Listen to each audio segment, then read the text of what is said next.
Good morning, everybody, and welcome back to the channel. So we're gonna go collect a piece of equipment that I bought here this morning. But a little quick update on the garage project here. It's got the door in it, the windows in it, and the roof is all complete. So it's pretty much pretty sealed up now.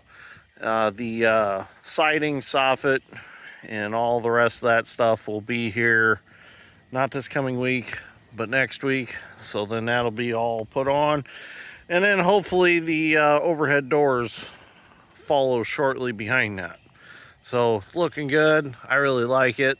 I like the 12 by 12 door, or 8 by 12 doors. I think that was a good option, so it's not too tight pulling in and backing out.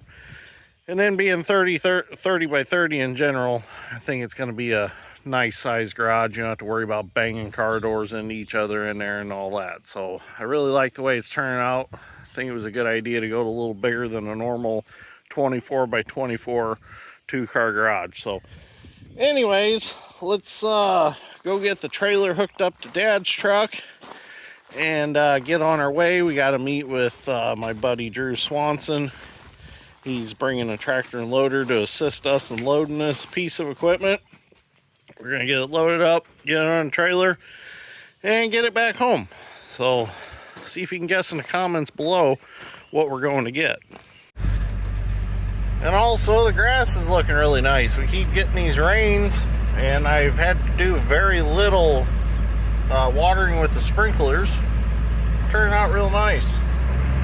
The hay's looking really good that we got planted. We just finished up our no-till corn spraying, so I'm going to switch to beans this coming week. But look at that. That hay's looking really good.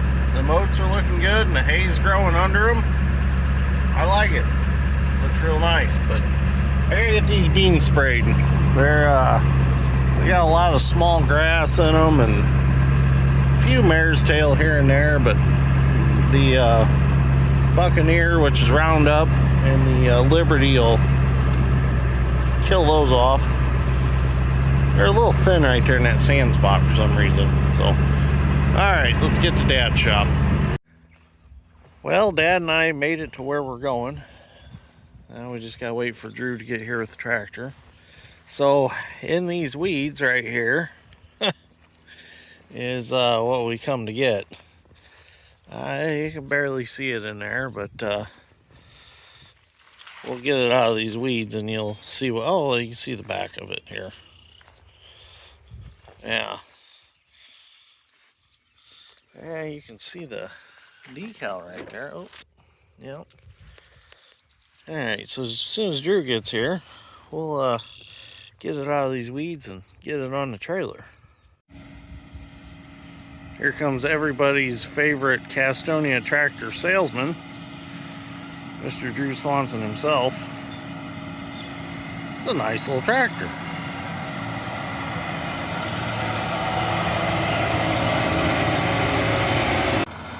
If we get it out of them weeds, I'll re-rig it.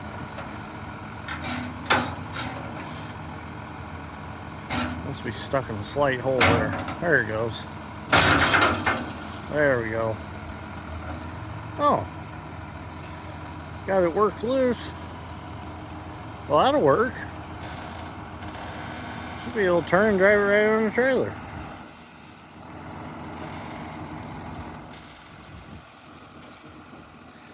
So this is a John Deere land leveler. I believe they were built by Kilifer with the John Deere name on them. It is missing the rear section of it. I can always build that. Well, had Drew get around behind it.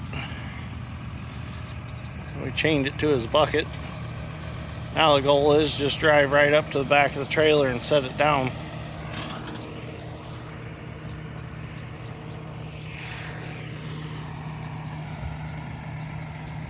I actually bought this back before I went to Georgia to the operators competition with Hyundai Heavy Equipment. Finally got around to coming and getting it. Every time we went to go get it, it was either raining or it was super cold, and we got busy doing other things.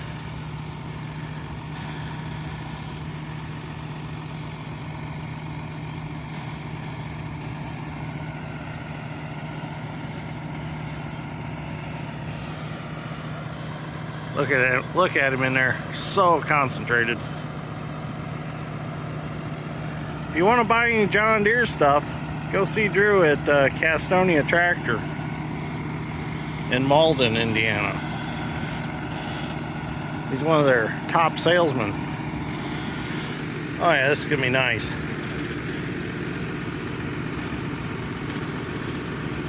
Now it is 12 foot wide, so we're gonna have to take some back roads to get home.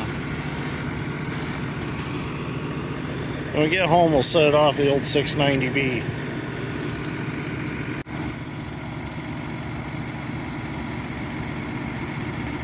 Oh yeah. Perfect. Perfect. Absolutely perfect.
time period of piece of equipment, I guess, is what I meant to say.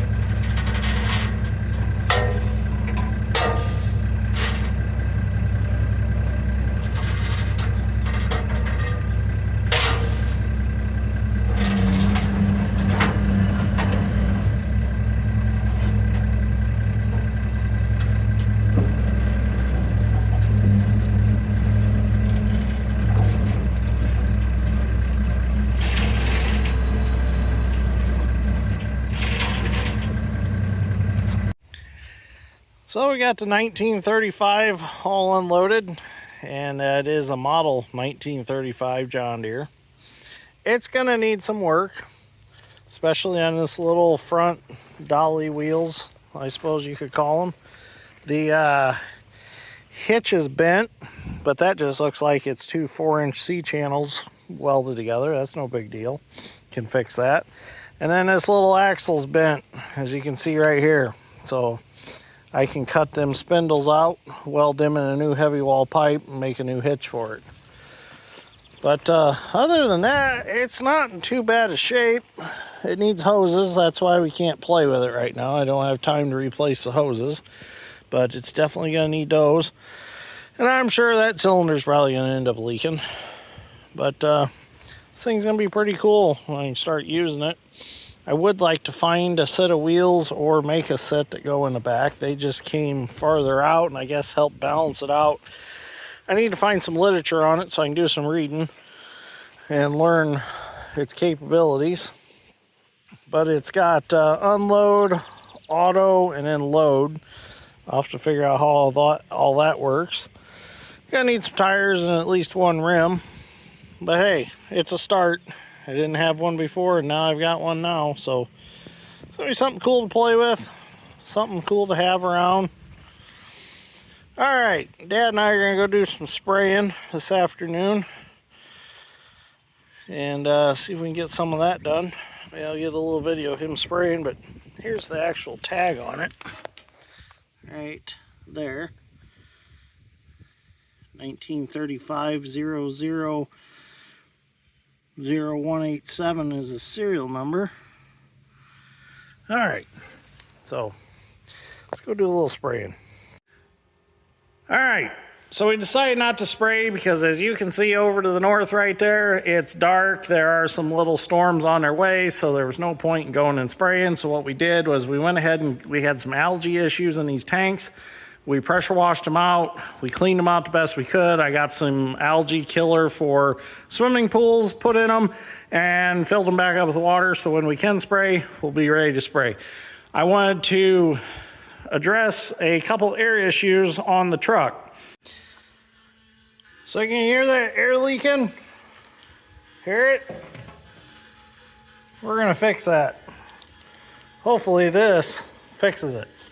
So we're gonna have to get a creeper, get under there, and get to the back of the transmission. I put a new air dryer on it because that was spitting every quarter mile, driving me absolutely crazy. And this was another air leak that is on the back box of the transmission here. And when, I believe this is a valve that when you go from the high to low side, this is what switches that. So according to Jerry Vanderhags, he is a man that has worked on these transmissions for years.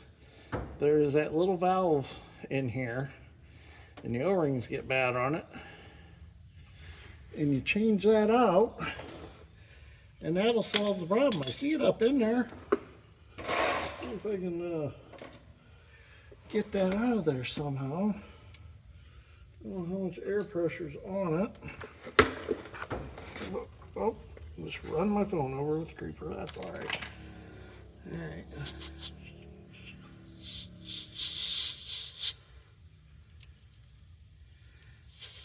Well, I'm gonna have to grab some pliers and pluck that out of there. All right, so I got me some pliers.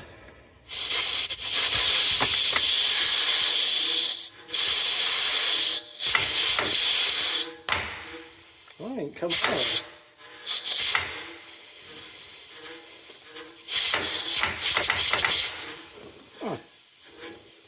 Oh, I wonder what holds that up in there.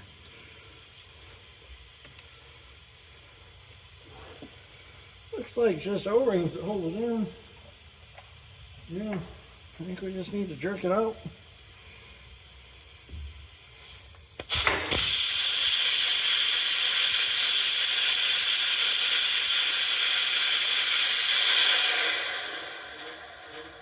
Well, there we go. Yeah, I'd say there's something definitely wrong with it. It doesn't, it's not like it wants to spring back the way it's supposed to be. Alright, so that was pretty simple. It's clean up in there. Go ahead and get our new one here. If I can reach it. Darn it. Oh, here it is. Let's see. Oh yeah, that one feels a lot better compared to the old one. Yeah, let's get it back up in here. Let me get some lube to put on them O-rings first. All right, so I got a little ultra slick assembly lube on this. Don't want to stick it back in the hole dry.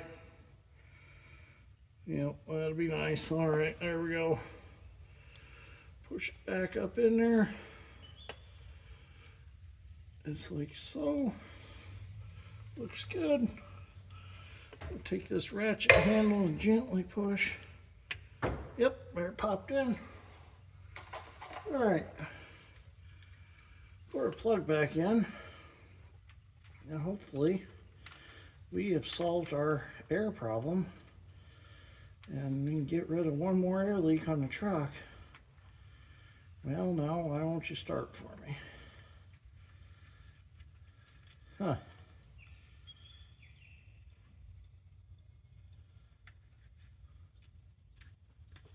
There we go. Just wasn't holding my tongue right, I guess. Tighten that up real quick. I brought it over here to my shop because Dad's got the 4955 tore apart in there. John Deere 4955. And he's putting AC lines on it because when he was planting corn, one got a hole in it. And he finished planting corn with no air conditioning, and it got pretty hot in there a couple days. So he said, that's it. And he went and ordered new lines for it. All right, let's start the truck up and see if we got air again.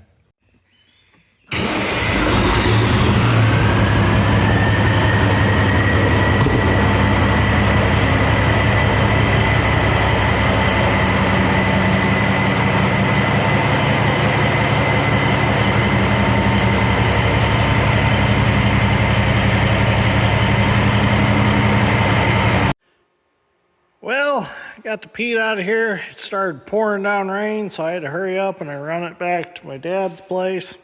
So air leak is fixed on the transmission. I did find one other one on a pressure regulator coming out of one of the tanks. I need to get one of those regulators. I didn't have one on hand. I went and looked all over at the other shop, see if we might have something, and we didn't. So I'm gonna have to go down to Vanderheg's sometime this week and get one of those regulators. So anyways, thank you for watching. Greatly appreciate it. We'll see you all in the next one. Have a good evening.